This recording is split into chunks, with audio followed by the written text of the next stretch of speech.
today by Tess Player, the Global Healthcare Professional Leader at Haleon.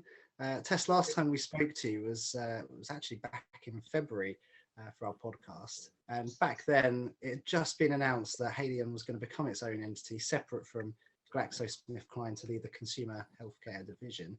And obviously from there, I mean, well, that's happened now over the summer.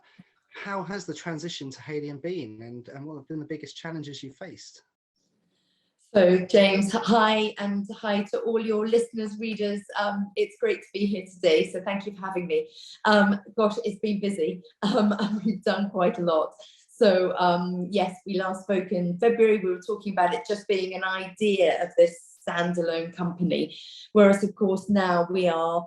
It's happened. So we are a separately listed company focused on everyday health. We've set out our stall about being, an everyday health company with humanity, and that's what sets us apart. And we'll talk about that hopefully a bit in a few moments. But but some of the things that have just been fantastic is that we're really focused. So there are some things that we really know we want to do, and that's when you've got that focus and got that passion and momentum, and that really comes through in everything that people are doing. We're making really quick decisions and being able to execute some things.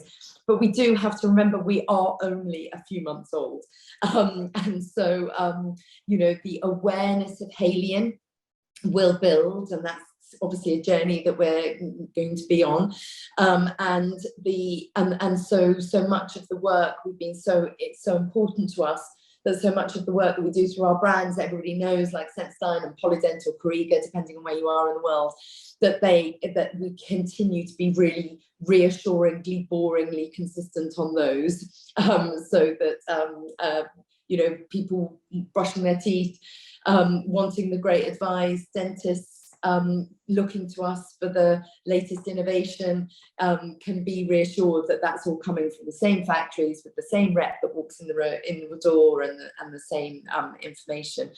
So it's been a journey. It's sometimes my IT systems haven't worked quite as well as I'd hoped, but mostly it's been smooth. Thank you, James. Brilliant. Yeah, I think what Tess was referring to is the fact that she's joined us on an iPad today. We all have it. I've recorded one of these interviews before where I froze, and for the entirety of the video I'm just so. Yes, I think it does, doesn't it? We're all very, very tolerant of it now. That's it. So obviously with the transition, has there been any confusion with the change to the name Haleon, or are your brands such as Aquafresh and Sensodyne kind of so well renowned that people just kind of, I guess, move forward with it and haven't questioned it? Yeah, so it's something that I think it's going to be a constant journey. So the name GSK is very well known because of course we make antibiotics, we have a respiratory business, as well as then the brands that we know and love and use every day, like Sensodyne, Aquafresh, as you say. But what's important to us and what's different now is that the brands will carry on being, as I said, reassuringly, boringly consistent and producing same high quality products and all the same education that the dentists, hygienists around the world will want.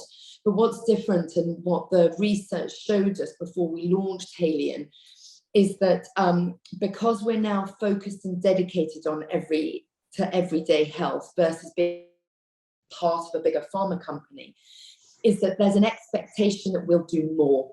And that expectation that because of the focus, we can really lend all our great weight of research, development, partnerships with the FDI, partnerships with policymakers, to have a real difference in this specific area, which is everyday health. And so some of the things that we've been able to do we've talked before about our cleft care guidelines, things that we do that are over and above our brands and that are attributable to Haleon rather than the brands. Those are the areas where we can now make a really big difference. And so one of the things that we just launched a couple of weeks ago that we're super proud of is that as part of this promise to be a responsible business that takes everyday health care, everyday health with humanity at its core, we've launched the first ever health inclusivity index, which essentially is a way of consistently measuring the way the world approaches being more inclusive with health, and are we achieving it? And so we're really proud of that, because for us, that's where being a everyday health company versus a part of a bigger pharma company, it's in this space of health inclusivity where we think we'll be able to have the biggest impact. Fantastic. I mean, I know when we spoke last time that you actually mentioned that that was one of the kind of key factors in separating Haleon out from the rest of GlaxoSmithKline. I think you mentioned that Haleon could deliver better everyday health for humanity as a whole. And obviously you've already delivered on that promise. It's only been, what would you say, 3-4 months since Haleon became its own entity? Yes. So we listed separately in July, but of course this was in the works beforehand. So let me just, been partnering. It's really important to us that we partner. We can't do everything ourselves, and that we choose partners that have the very best of trusted science at its core as well, like, but making sure that we're really evidence-based in everything that we do. So for this particular initiative, we partnered with UCL and the Economist Impact Unit. So we sponsored the study.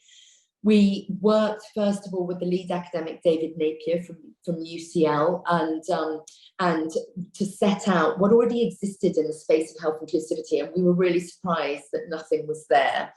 And so we then worked with the Economist Impact Unit to sponsor a really in-depth piece of work looking across 40 markets at whether those healthcare systems or the environment around people were inclusive enough that people could get the health that they strive for, and that it was available to all. And so that took a number of months. So as I said, it was in the works before we actually separated. But what we launched a couple of weeks ago were the first findings, and they're absolutely fascinating. So in those 40 markets, there are 3 areas that we looked at. So is the system around, our government policies, through education, through access, are they all set up to help people, the broad population, get access to healthcare for themselves? So is it in this, an example of it might be, is brushing children's teeth part of the curriculum?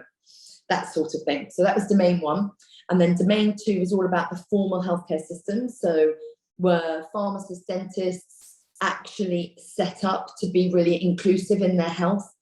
And then domain 3 was all about, were individuals given the education and the awareness to be able to be empowered to look after their own health?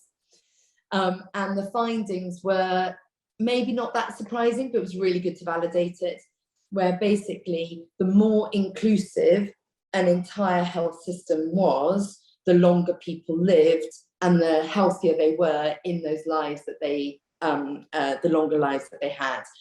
So basically we need to be more inclusive in health overall, so that the population can be healthier for longer. It's fascinating. I mean, leading up to the milestone, kind of releasing this index, I mean, what had Haleon been doing to kind of champion health inclusivity? And I realise it's obviously quite a short time period, and as you say, some of the work would have been done beforehand. But I mean, what do you continue to do as well? And how I guess, where do you go from here after the report has been published? Yeah, James, what a great question. So yes, some things were happening already. So some of the things that I think we're really proud of, and some things that I guess I love doing and get most excitement from, are things like the Cleft Care Guidelines, where we can actually just, again, partner with key academics around the world to make sure that the things we bring to the market are robust, independently verified, etc. And so the Cleft Care Guidelines, I think, really help dentists around the world know how to care for people that might have had cleft surgery as an infant, because that didn't exist before. So we're really proud of that work. But then the work that we've launched alongside the Health Inclusivity Index actually is a slightly different take on inclusivity, and it looks at supporting those that are either visually impaired or have difficulty accessing or being literate in their own health. And so we've partnered with Microsoft, and we've actually now got, just in the US and the UK for now, but it'll be expanded into other markets and countries around the world, where 1,500 of our products are now part of the Microsoft Seeing AI app. And what this app does brilliantly, so Microsoft obviously developed it for many purposes, but the way in which we've partnered is that when it says always read the label, if you can't understand the label, or you're not literate either in health or literate enough to read the label, then it speaks the label to you. So those that are visually impaired can now read the labeling instructions, the ingredients for 1,500 products worldwide. Sorry, in the US and the UK, with the ambition that it'll go worldwide. So bringing that health information to a wider population, making it more accessible, is something that we're super proud of too. That's absolutely incredible. That's absolutely fantastic. So, I mean, was that in the works as well, sort of going back a little bit? Yeah, it's definitely taken us a bit of time to make sure that all the language on those packs was right for every one of those 1,500 products.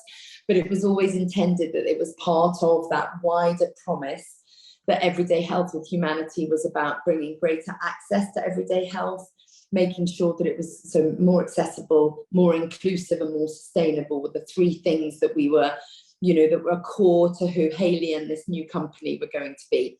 And Microsoft have been fantastic partners in doing it.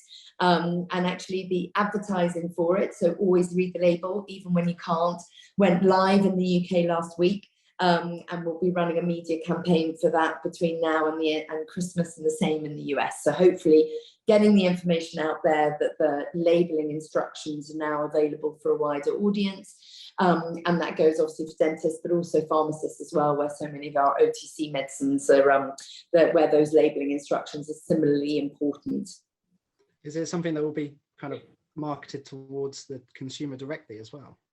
Yes, so marketed towards consumer directly, TV, radio, of course, because it's a visually impaired audience, as well as a digital campaign. And then what we're doing from a healthcare professional point of view to make sure that, because for dentists and pharmacists, we anticipate that what the research showed us is they're really grateful that they can actually have a trusted source of information for their patients to be able to point them to, so that they didn't spend their valuable time reading the label to their patients, that they could point them in the direction of a trusted source.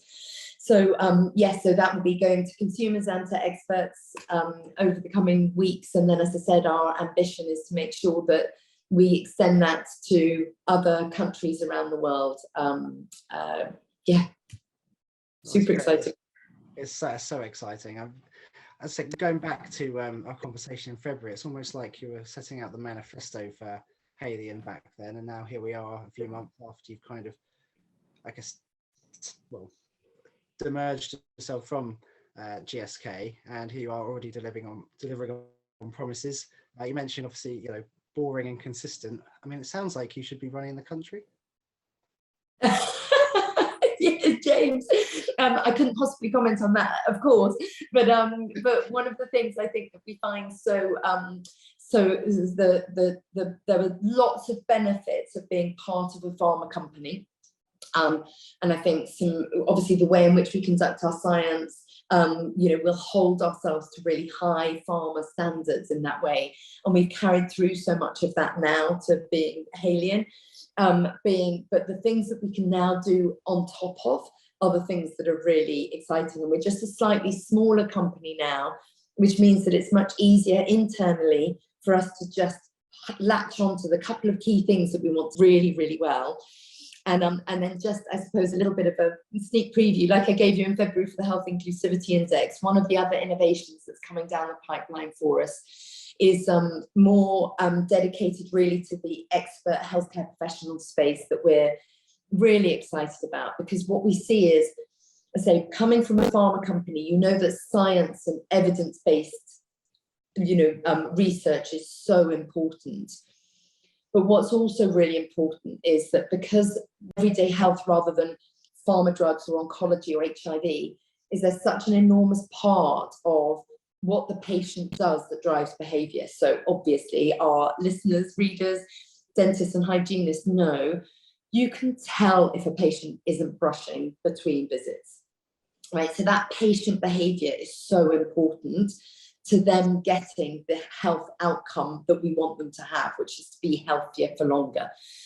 And so one of the initiatives that we launched with the pharmacy community, and we'll be bringing it to the dentists and hygienist community, is what we're calling the Haleon Centre for Human Sciences, where we bring together the very important evidence base for our brands and the conditions they operate in and the science there, but coupling it with what's needed to actually get patients, consumers, me, to brush better, or change behaviour in the way that we eat, how often we eat, how often we eat acidic foods, those sorts of things that actually have a really big impact. Their behaviour has a really big impact on their health and their oral health.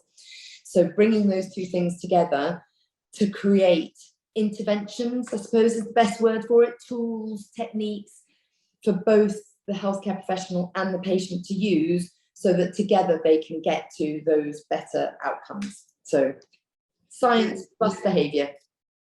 In a nutshell, is it kind of looking at installing better habits then and maybe breaking some bad ones? Yes, and they had some fascinating, so obviously the world experts that we partner with to do this had some fascinating examples when we were working, as we're developing this, where they, during COVID, what they noticed was that medical students weren't washing their hands. I mean, fascinating, right? In a university hospital, that they weren't washing their hands. And so what they did is, one of the behavioural techniques is that people tend to do what they're told when they think someone's watching them. And so they cut out a pair of eyes and they put just above the sink in the university hospital sort of ward areas. And I can't remember the exact stats, so James, maybe I'll need to follow up with that. But there was an incredible increase in the compliance of medical students washing their hands when those eyes were above the sink versus the sinks that didn't then have their. And so it's that sort of, I mean, it sounds a bit Big Brother, but it's that sort of, what can we do that just nudges patients and helps the conversation between the dentist and the hygienist and the patient, so that they can really change their behaviour and then validate it properly, give it the evidence base, so that we know that it works before we then try and roll it out. So there's some real psychology involved, because I guess, if you just the illusion of someone watching made those medical students more likely to wash their hands. Yes. I think, because also speaking of COVID, I guess you could say, mask wearing, obviously a lot of us, wore masks because we were advised to, during the height of the pandemic. As soon as that's been dropped, I know, I mean, I'm guilty of it. My mask kind of went back in a drawer and I never saw it again. Yes. Despite the fact I was telling myself, right, well, no, I'll carry on wearing one because it's going to stop, me getting a cold and other people catching it. It's odd, isn't it? Like, I think as soon as you've kind of removed that urgency. Yes. Yeah. The habit dies, doesn't it?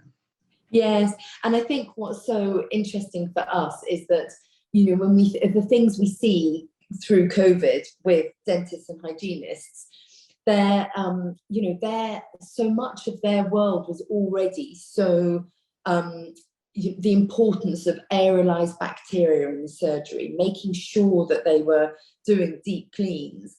It impacted this part of the health profession, healthcare system, so much more. But they were so almost ready for it because they knew, they knew of this, and we've done studies actually, interestingly, on aerolized bacteria in dental surgeries to make sure that dentists and hygienists could be best protected, and with the information that we had, sharing the information we had.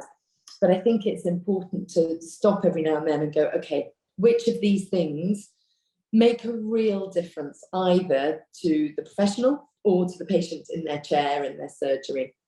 and which ones then can we share the information out so that they can adopt it around the world. And that one of the things that's so fascinating, and I'm so blessed with the job I do, is that I do have a global view on healthcare professionals, dentists, hygienists, and in fact I've just this morning got off the phone to our general manager of our China business, and talking about the impact of their still very zero COVID policy on healthcare professionals in China, and and what can we learn from that, and what can we help them with from information sharing across borders, because it is a really borderless community, healthcare professionals. They're always sharing, and so should we.